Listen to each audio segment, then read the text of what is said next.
están? Bienvenidos a esta edición de Enfoco, ya último día de mayo, y comenzamos este viaje por el mundo en España, donde el resultado de las elecciones municipales y autonómicas terminaron siendo un golpe tan profundo a la izquierda que el presidente del gobierno español, el socialista Pedro Sánchez, se jugó la última carta bajo la manga y sorprendió a todos. Esto con el adelanto de las elecciones generales al 23 de julio en plenas vacaciones de verano. Un hecho inédito que supone grandes desafíos tanto para la izquierda gobernante como para la oposición, que es la derecha del Partido Popular, que resultó ser el gran ganador de estas elecciones, que fueron locales pero que se leyeron en clave nacional. ¿Qué viene ahora? ¿Cómo se explica este viraje a la derecha que han hecho los españoles? Todo eso se lo vamos a preguntar a María de los Ángeles Fernández, analista política y presidenta de la Fundación Hay Mujeres, que nos acompaña desde España. Buenas tardes para usted. Muy buenas tardes, sí, muchísimas gracias por el contacto. Muchas gracias a usted y comenzamos de lleno porque las del pasado domingo fueron elecciones locales, municipales y regionales, ¿cierto? Pero ¿por qué terminaron siendo prácticamente un plebiscito sobre el presidente del gobierno español, Pedro Sánchez? Efectivamente, lo que tuvo lugar acá fueron elecciones locales y también regionales o autonómicas. Se tenían que renovar 8.000 municipios y las presidencias de 12 autonomías. Y la verdad que se leyeron en clave nacional porque el propio Pedro Sánchez realizó una campaña donde se involucró tanto él personalmente que terminó forzando la transformación de estas elecciones en una suerte de plebiscito a su gestión y a su propia persona. Claro, ¿cómo se lee entonces? Ya entendemos por qué se leyó en clave nacional, porque él se involucró de sobremanera, fue algo, el sanchismo, totalmente. Muchos decían. ¿Cómo se lee este voto de castigo a la izquierda? Más bien, ¿por qué se da?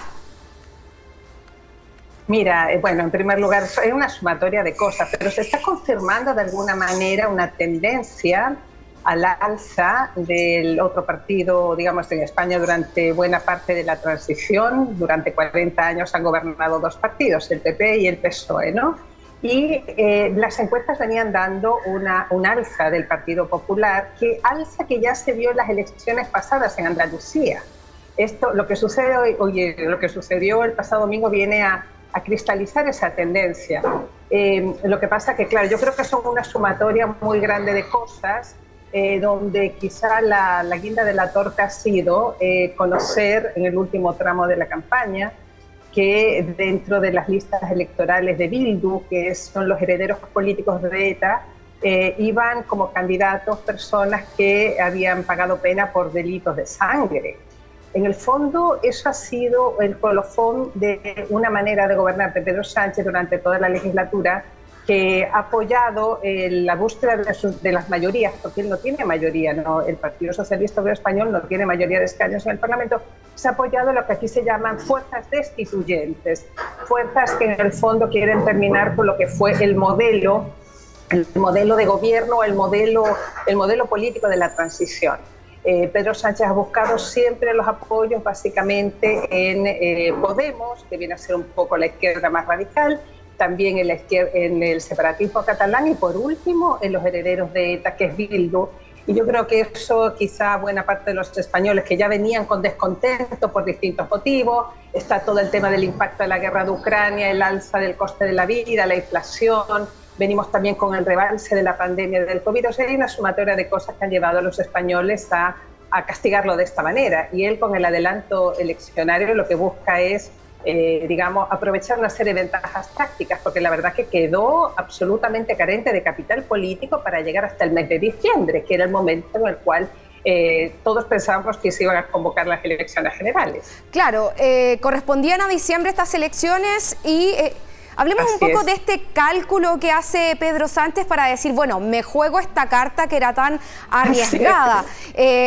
Ya mencionaba usted, evita un poco el desgaste hasta diciembre. ¿Qué más hay de la lectura que se hace de anticipar las elecciones generales?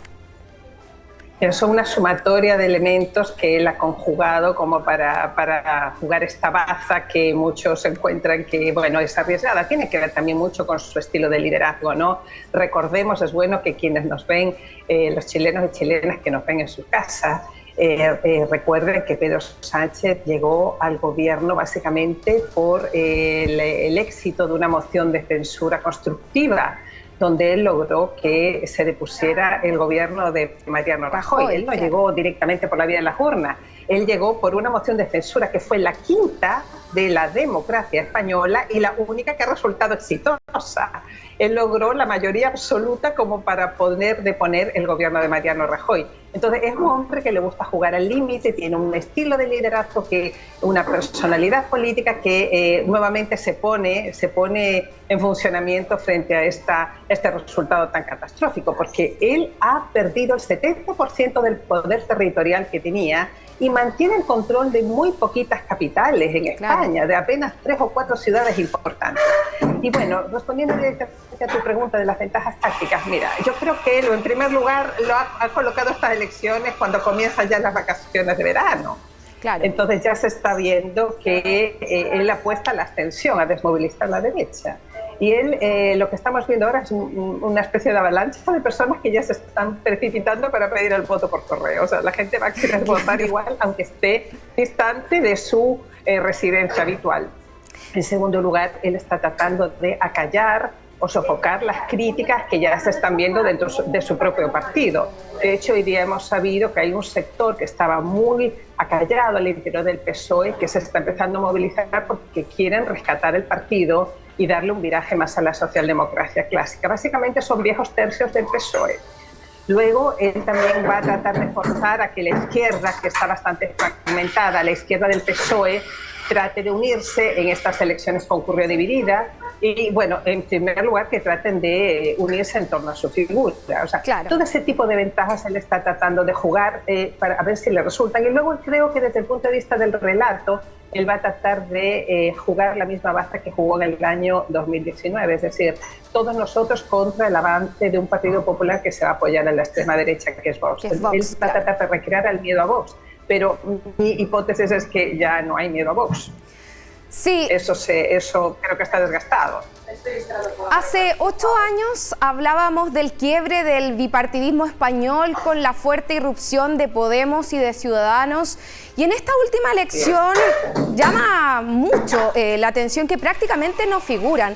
¿Se extinguen estos partidos, cree usted? ¿Por qué regresa el bipartidismo a España? Mira, hay toda una hipótesis que dice que efectivamente regresa el bipartidismo, no estaba muerto, el bipartidismo se retrocedió, ¿verdad?, frente a la irrupción en la crisis de la zona euro. Acordémonos de la crisis económica del 2008, que fue la que posibilitó que el sistema de partidos español se diversificara y surgieran estas dos nuevas fuerzas que tú estás señalando, más a la izquierda Podemos, y un partido que se planteaba como liberal progresista, pero que terminó colocándose más del lado de la derecha, que es Ciudadanos. Ciudadanos está prácticamente extinguido, muy residual después de estas elecciones, y ellos han decidido no concursar a las elecciones generales, a ver si logran recuperarse para poder concurrir a las elecciones europeas del 9 de junio o de mitad de año del próximo 2024. Y Podemos está bastante mermado, ha sido expulsado de varias comunidades autónomas, pero vamos a ver si lo que queda de Podemos logra rearmarse con este nuevo movimiento que está armando la ministra del Trabajo, que goza de cierta popularidad, Yolanda Díaz, para poder concurrir a las elecciones y a lo mejor colocarse todos detrás de la figura de Sánchez. Y eso es un poco lo que él está buscando. Sí, vamos a ver qué pasa. Perdón, se me olvida mencionar a Vox.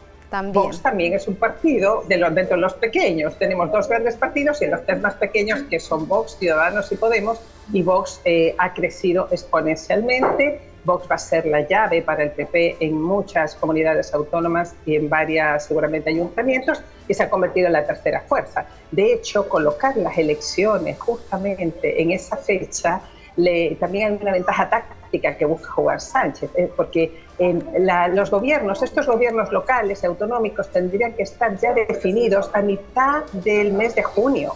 Entonces, ¿qué va a hacer Sánchez? Sánchez va a estar diciendo todo el tiempo, ven cómo el PP está negociando con Vox, está pactando con Vox, va a gobernar con Vox. Y hay que apurar ahí entonces esa confrontación de los dos. Claro, hay que apurar la negociación.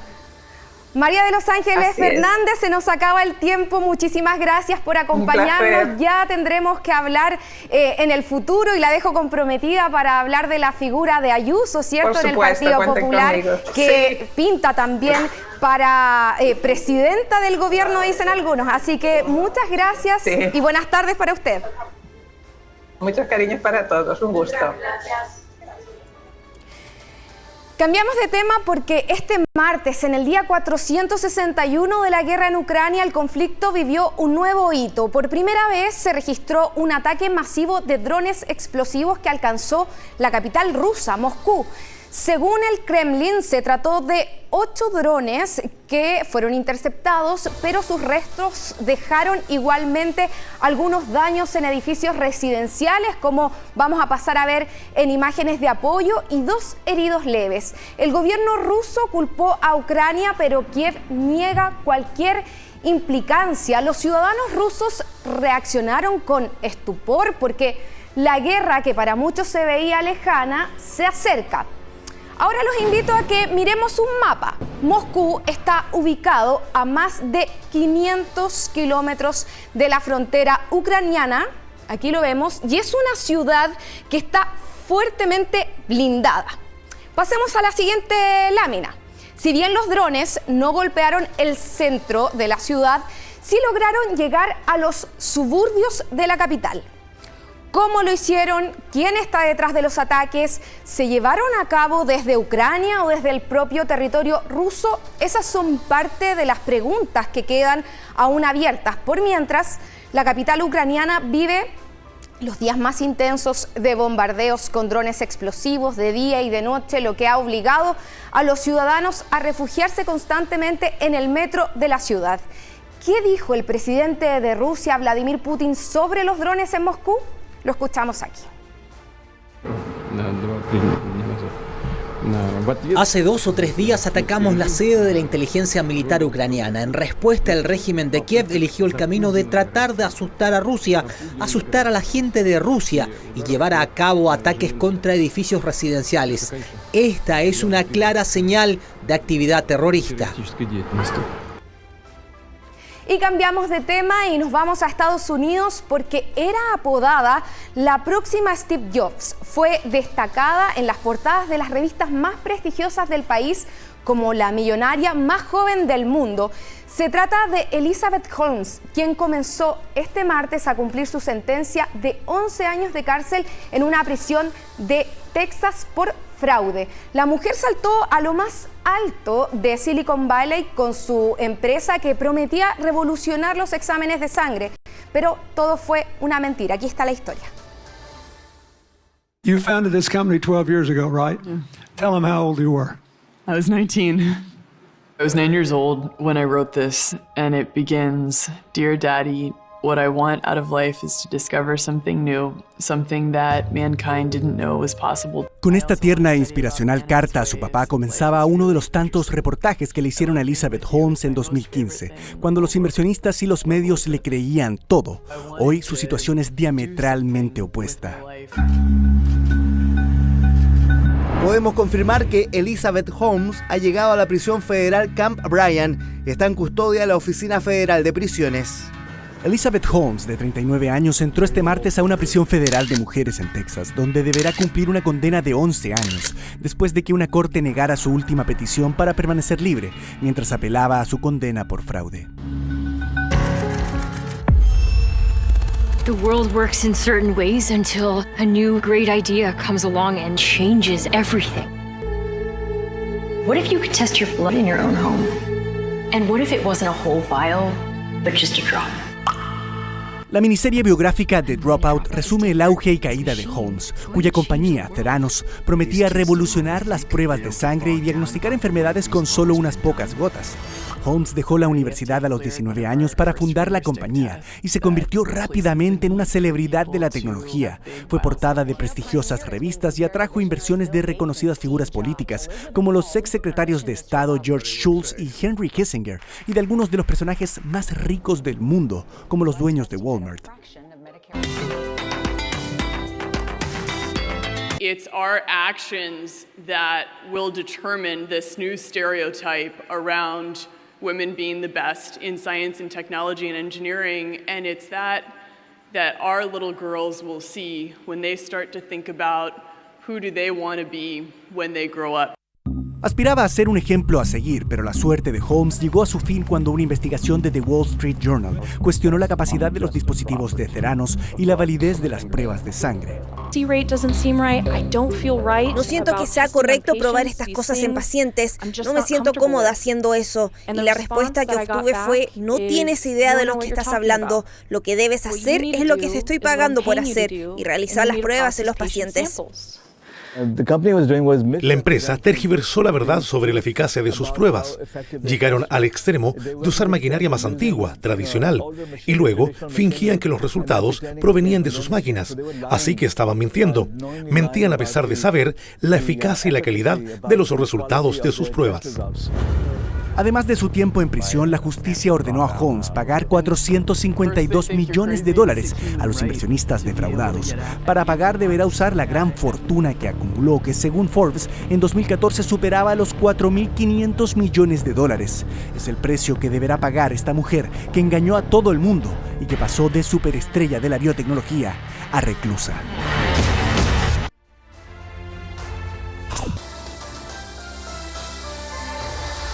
Y ya estamos con Nicole Muñoz para revisar portales internacionales. ¿Cómo estás? Muy buenos días, Ivana. Te invito a que partamos revisando parte de las principales noticias que hoy estampan los principales medios internacionales.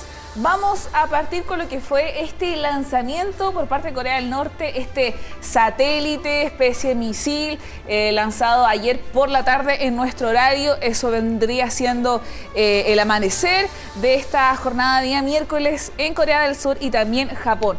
¿Qué es lo que destacan acá? Es que Estados Unidos dice que este lanzamiento incrementa tensiones. Evidentemente, ¿no? Ayer revisábamos las imágenes de esta alerta que se emitió en la capital de Corea del Sur, en Seúl, y también en Okinawa, en Japón. Al sur de Japón, obviamente, en relación a este satélite que tenemos entendido de que en su interior tenía un misil y que finalmente cae en el mar, en el océano, por algunas fallas. Eso sí, Corea del Norte dice, según la agencia de noticias de ese país, que este va a seguir intentando, obviamente, poder lanzar este satélite espía como se ha estipulado por parte de sus pares asiáticos. Claro, ellos habían anunciado que querían lanzar este satélite espía para poder monitorear de mejor manera los movimientos, ¿cierto?, de Estados Unidos, pero es una tensión que crece en la península coreana por primera vez, creo que habían, o la primera vez en mucho tiempo que sonaron estas alarmas en Seúl y que luego las autoridades dijeron, bueno, como que sobrereaccionamos, no pasó por el territorio, bajamos la alarma. Pasó cerca de 200 kilómetros de distancia de la capital surcoreana, pero claro, se activaron a las 6 de la mañana con 40 minutos, se activó esta alarma para que la gente buscara refugio en la capital y evidentemente, o sea, uno se pone ahí en la situación. Terrible despertar así, ¿no? Un terrible despertar para muchos, una alerta que también se emitió en Okinawa, lo decíamos, que duró 30 minutos hasta que finalmente se baje, que claro, cuando ya este satélite misil cae finalmente en el océano y que claro, es una preocupación que no solamente tiene Estados Unidos, ayer también lo decía el propio secretario general de la ONU sobre esta, claro, tensión que crea por parte de Corea del Norte y que claro, él invitaba de hecho a que Corea del Norte se uniera a las conversaciones y a dialogar en mesa, no de esta forma. Está medio complicado todavía con eso. Sí, vamos con otras noticias sobre el mundo. Y mira, yo creo que Colombia en estos momentos está en vilo esperando noticias esperanzadoras sobre este tema, sobre estos niños perdidos que vienen a ser la zona amazónica de Colombia, donde se hallan finalmente nuevas huellas. Y que claro, da esperanza a la gente y sobre todo a las autoridades que están trabajando desde hace 30 días. Claro, 30 días ya. 30 días desde que sucede este accidente. Recordemos cuando una avioneta se choca y en su interior habían 7 personas, 3 adultos que fallecen debido a ese accidente, y había 4 niños a bordo que aparentemente están con vida, ya que no han encontrado el cuerpo. Y claro, semana a semana hemos visto que aparecen más y más pistas. Sí. Por ejemplo, la última viene a ser la huella de la niña mayor, sería, ¿no? Aparentemente podría ser la niña mayor, que tiene 13 años. También hay frutas que se encontraron y aparentemente dicen una especie de refugio. La pista y la esperanza reside en que ellos son indígenas, conocen la zona y que, claro, al menos la niña mayor, que tú decías, al parecer corresponde la huella de ella, también podría dar luces de que se están desplazando, claro, y están que saben cómo alimentarse, exacto, que saben cómo resguardarse en la selva. Es una situación que ha tenido durante este mes súper atento a los medios. Sí, porque además se ha dado una alianza inédita para buscar a estos niños. Es el trabajo conjunto entre líderes indígenas y las fuerzas militares que están haciendo todo el rastreamiento de la zona, así que esperemos que muy pronto puedan encontrar a esos hermanitos que están perdidos en Colombia. Sí, imagínate que la mayor tiene 13 años y el menor tiene, ¿qué?, un año de vida, un 9 poco menos. meses, sí. Y claro, la esperanza reside en que se puedan encontrar finalmente a los 4 con vida. Seguimos avanzando y, si no me equivoco, vamos a seguir en nuestra zona con lo que viene a ser esta intención, ¿no?, del presidente brasileño Luis Ignacio Lula da Silva con unir al Cono Sur, unir a Sudamérica en lo que ha sido este intento, ¿no?, de revivir el UNASUR, en lo que fue ayer esta cumbre con casi todos los mandatarios, excepto con Dina Boluarte, la presidenta de Perú, porque no puede salir del país debido a una investigación. Pero un protagonista. ¿Quién se robó? Claro, iba a ser el protagonista Luis Ignacio Lula da Silva, pero finalmente quien se roba todas las portadas fue el presidente venezolano Nicolás Maduro. Con este video, ¿no?, que es aparentemente su personal de seguridad habría agredido a periodistas en esta cumbre que se realizó el día de ayer en Brasilia. Él llegó el día lunes. Claro, esto ya es como el final o digamos el cierre de una cumbre que estuvo súper centrada en él, en las declaraciones que hace Lula diciendo que en varios países se había construido una narrativa sobre Venezuela, y sale el presidente Boric, nuestro presidente, y también el presidente de Uruguay, Lacalle Pou, a decir: estas no son narrativas, nosotros estamos preocupados por el tema de los derechos humanos, y dejan ahí eso bien establecido. Sí, Lula dejó en evidencia su claro y evidente respaldo a Nicolás Maduro. De hecho, él parte, antes de que se realice esta cumbre, el día lunes, cuando tienen una reunión bilateral, él parte casi diciendo de que él no entiende, que él incluso se peleó con mandatarios porque otros vecinos habrían dado su apoyo a Juan Guaidó, el principal opositor venezolano. Y es ahí donde, claro, reside el protagonismo de Nicolás Maduro en esta cumbre, y también sobre la visión de los otros mandatarios en el tema de Venezuela interno, ¿no?, sobre la violación a derechos humanos. ¿Tenemos un último portal? Sí, vamos con lo siguiente y vamos a aterrizar en Kosovo con una semana marcada por manifestaciones, esto en la zona de los Balcanes. Bueno, para entender esto, bueno, que son décadas de conflicto, y en resumen del resumen, Ivana, las manifestaciones tienen lugar, son personas serbias que vienen a ser la mayoría en esa zona, pero minoría a nivel país. Ellos protestan porque sus nuevos alcaldes, digamos, sus nuevas autoridades son albaneses en relación a una elección que ellos boicotearon. Votaron 1.500 personas, siendo que el censo son, creo, 45.000 personas. Entonces, claro, ellos no quieren que pongan, obviamente, a esas autoridades albanesas. De hecho, la OTAN está ahí ha denunciado durante esta semana agresiones. Aparentemente muchos de ellos terminaron con fracturas, quemaduras, soldados que vienen de Italia, de Hungría y que según lo que anunciaron en las últimas horas por parte de la OTAN es que van a enviar más soldados para hacer frente a estas protestas. Son soldados de la OTAN que están ahí posterior a la desintegración de la ex Yugoslavia, ¿cierto? Y que permanecieron en este territorio que es disputado entre albaneses y también personas de Kosovo que son más afines a Serbia. Un conflicto étnico que nos va a tener súper pendientes esta semana también. Muchas gracias, Nicole, por acompañarnos este miércoles. Nos vemos. Bien, y vamos nosotros a otras noticias. Uganda promulgó este lunes una controvertida ley contra la homosexualidad, una de las más severas del mundo. El país africano va a castigar con cadena perpetua y hasta pena de muerte a quienes mantengan una relación con una persona del mismo sexo y con 20 años de cárcel a quienes consideren que promueven la homosexualidad.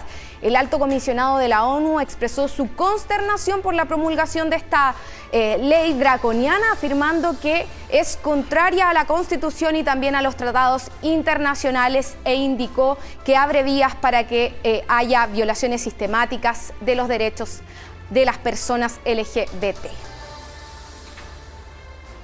Y graves casos de tortura y abusos durante el régimen de excepción de El Salvador fueron denunciados a través de un informe realizado por Cristosal, la principal organización en defensa de los derechos humanos de la sociedad civil en ese país. Se trata de una exhaustiva investigación hecha en base a cientos de entrevistas con personas que permanecieron presas durante meses y que salieron libres tras ser declaradas inocentes, también familiares de presos y expertos, y todo esto se contrastó con testimonios y documentos médicos y forenses, además de actas policiales. En todos estos documentos se da cuenta, entre otras cosas, de descargas eléctricas, golpizas de los detenidos en estos 14 meses de estado de excepción que Nayib Bukele impuso en el marco de su guerra contra las pandillas. Además, también recoge testimonios que concluyen que desde el 27 de marzo del 2022, cuando entró en vigor esta medida, decenas de reos han muerto por torturas, golpes o falta de atención sanitaria en las cárceles del país.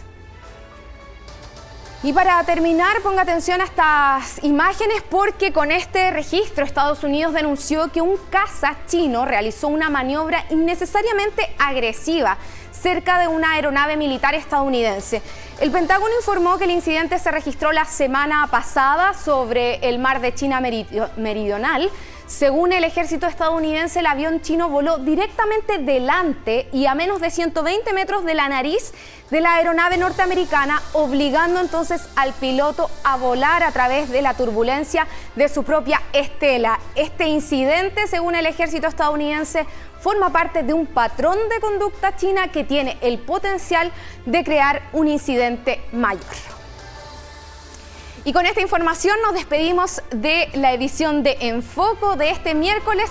Nos reencontramos ya en junio, el próximo miércoles a las 11:30 de la mañana para analizar las noticias que están marcando el mundo. Chao, chao.